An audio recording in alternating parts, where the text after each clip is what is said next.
Hi, welcome back to Amber Brown is Tickled Pink. The last chapter, chapter 12, Amber and her mom got into a kind of an argument or a fight over the dress she wanted to wear for her wedding because her dad had purchased it for Amber. It seemed at the end of the chapter they agreed that maybe it looked pretty on her that she could wear it. Let's see what's happening on chapter 13. Justin is here! Justin is here! Justin is here! Well, not exactly here, but almost. Mr. Daniels just called to say they were getting off the turnpike and only a few minutes away. I ran outside and stood in the driveway so I would be there 3 seconds closer. Mom comes out and puts her hands on my shoulders. I can't wait to hold that new baby. It seems like ages since we went down to visit last October. I think about that and how much things have changed since then. In October, Mom was still trying to decide whether to marry Max. That was why we went to Alabama. She wanted to talk to Mrs. Daniels about it in person. Besides Aunt Pam, Justin's mom is the person my mother trusts the most. Now the wedding is only a couple of days away. I'm finally going to see Justin again. The last time I saw him, he had gotten taller. Since then, I had a growth spurt too. I wonder what else might have changed while I was not looking. Suddenly, we hear a voice cry, "Yodelay-hee-ho!" The green car turns into the driveway and keeps coming. I realize that because it's hauling a camper trailer behind it. The instant the car stops, Justin leaps out from the back seat. "Amber!" He runs towards me. "Justin!" I start towards him. We stop. For a minute, it seems as if we were going to hug. That would be really weird, even though it's what the grown-ups are doing. We stare at each other. I'm trying to see if Justin has changed. I can't spot anything, at least nothing big.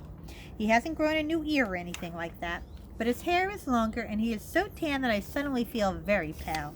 "Yodelay-hee-ho!" he calls, sounding like his father. "What the heck is that supposed to be?" "Yodeling," Justin says proudly. "Dad taught me and Danny how to yodel on the way up."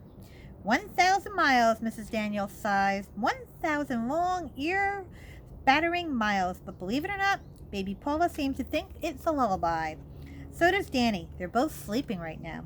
"I want to see her," Mom exclaims. Mrs. Daniels goes to the car and comes back holding baby Paula. "I want to see her too," I cry, squeezing between Mom and Justin. Justin makes a face. Everyone makes such a fuss over babies. But he can't keep from smiling himself. I can tell that he's going to be a really good big brother to her. Mrs. Daniels hands the baby to Mom. Mom cradles baby Paula in her arms.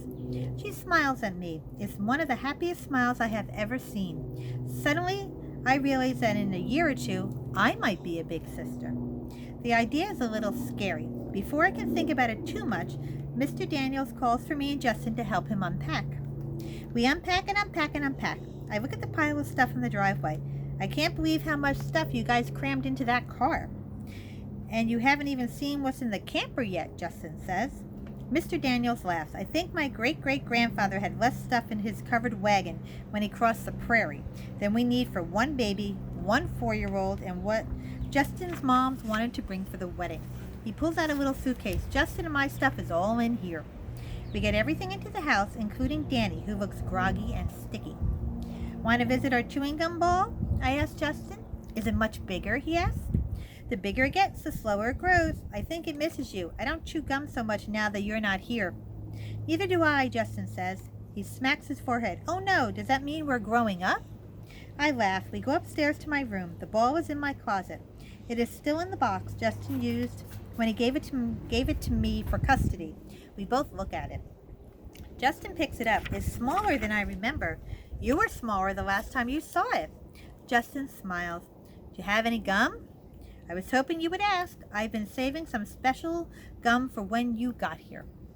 I got to my desk drawer and take out the gum. Adding new gum to the ball is tricky. You can't add it too soon or it's too juicy, or you have to chew it for a while first. When we were ready, we carefully stretched the fresh pieces over the ball of old gum. They are bright and slick. Justin stands back to examine our work. He smiles. "That looks better." Just then we hear the front door open. "Max and Aunt Pam are here," I shout. We run downstairs. Mom is introducing Max to Mr. and Mrs. Daniels.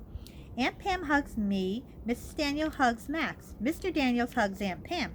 It's a little hug festival. Max holds out his hand. "And you must be Justin. Amber has told me so much about you." Justin looks a little shy as he shakes Max's hand, but I can tell he's relieved that he's not getting hugged. Watching them makes me remember when I didn't know Max. I wouldn't even say his name. I kept calling him what's his face. Now Max is a big part of my life, and it's a really good one. Okay, we're all here. Let's order the pizza. Mom goes to the phone. Amber's favorite food group, Max grins. Yours too, Justin? Totally, as long as you remember to... He looks at me and we say it together. Hold the anchovies. We hold up our fingers, pretending to be the pizza guy holding the wiggly anchovies. Mrs. Daniels laughed. You two will never change. I think about that later, when I'm in my room trying to go to bed. It's not really true, even though I sometimes wish they wouldn't. Things are changing. Justin and me, Mom and Max, everything. It all keeps changing. The grown-ups are still downstairs in the kitchen.